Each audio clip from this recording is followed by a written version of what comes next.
Milan, Italy, one of the design capitals of the world. Its narrow and winding medieval-era streets now doubling as global runways of luxury. Gucci, Prada, the Russomiani among the glitzy storefronts. But beyond the outdoor catwalks, the Via Monte Napoleone, Brera, and Tortona, US-based sportswear company Nike is choosing to strut its stuff in a revival for its all-conditions gear line, an almost 40-year-old sub-label that in February was elevated to a standalone brand, akin to Jordan or to Converse. It's a formalization of ACG as a dedicated outdoor performance brand that Nike CEO Elliott felt was best appropriate to unveil at the 2026 Winter Olympic Games in Italy. These sport moments are critically important to our brand and, frankly, to the industry. They're tentpole moments, whether it's an Olympics, a Winter Olympics, a World Cup, a Super Bowl, an NBA All-Star Game. And, frankly, they're really, I think, galvanizing moments for our teams internally. It's also a reflection of the core ethos Hill has pushed since taking over as CEO in late 2024.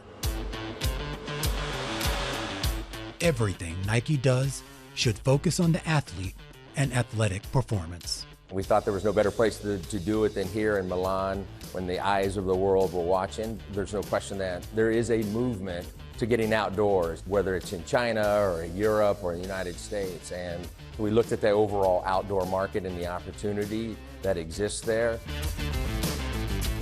The growth of outdoor sports, think ultramarathons, rock climbing, mountain biking, it is in fact booming, posting a record 181 million participants in 2024, with trail running a key driver. And that is exactly where Nike sees opportunity in its outdoor comeback. So we decided to go after that through the lens of trail running, which is a point of strength from us, where we can bring innovation to the market and newness and freshness, and decided to do it with the ACG brand because there is some awareness already around that brand. ACG's roots, they go back decades to the late 1970s when mountain climbers Rick Ridgway and John Ruskelly scaled K2 in Nike long-distance Vector running shoes. Legend has it that they mailed the worn-out shoes back to Nike with suggestions for how to make them more rugged and durable for extreme outdoor conditions. That correspondence led to the introduction in the early 80s of the Lava Dome, the Approach, and the Magma. Though the actual ACG branding, that didn't come about until 1989. The line, partly because some of the marketing decisions Nike made, would eventually suffer from consumer misperceptions about what ACG was exactly supposed to be. It was later discontinued, then relaunched more than a decade ago, but struggled to regain its footing within the quirky, counterculture community of outdoor enthusiasts. ACG's been through some fits and starts, and I am curious as to why there hasn't been that continuity in the brand. With anything, it comes down to positioning. We're going for the wild ones. So you think about the outdoor world with a little bit of an attitude and a swagger, with an element and an approach around design and innovation. Are you at risk of maybe alienating some of those folks who just kind of want to be on the fringe? No, I think that's that is a risk if we just showed up as the big bad Nike. But I think this team, they live and breathe this space, so they understand it deeply. One of those team members is Martin Lotti, Nike's chief design officer. In a push of the button, you can just release the air, and then it adapts to your needs.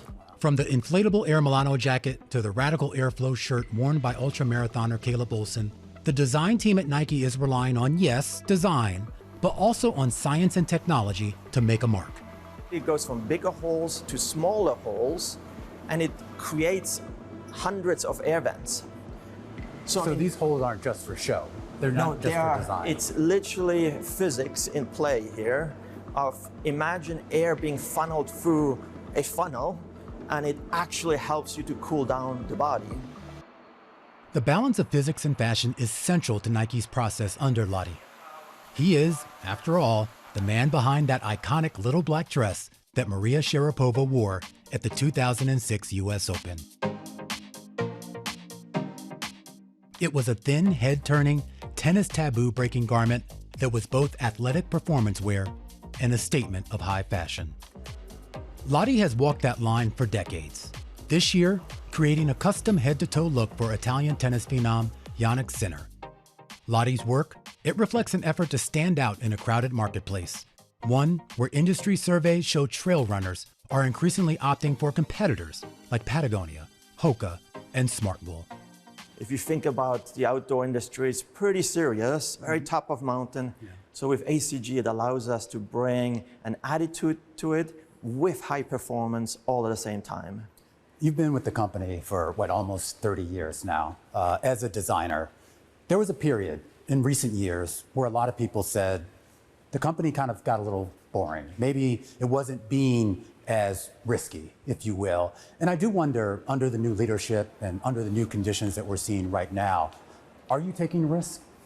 You know, if you think about our heritage of the brand, it's about taking calculated risks. Athletes take calculated risks every single time they go on the court, pitch, or on the ski slope. Well, so do we. Like, if we truly listen to the voice of the athletes, that's what we do. That's part of our DNA. I don't think you can ever just elbow your way in. You have to be authentic to the sport. And part of the sport offense is small cross-functional teams working against a consumer segment, in this case, trail running. And we have a really talented team that comes to work every single day and thinks about the trail running consumer. I mean, there are a lot of names that already dominate. Sure. Salomon, Smartwool, Patagonia. Is this strategy of going for that outdoor consumer, is that actually playing offense, or are you catching up to the rest of the folks? We're always on the offense. We actually have a maxim that says on the offense always. And so the team's definitely approaching it from an offensive perspective and trying to make certain that, that we're coming with something new, fresh perspective. I mean, you can tell me if this is true, and forgive my French, but there was some mantra going around, some memo saying create epic.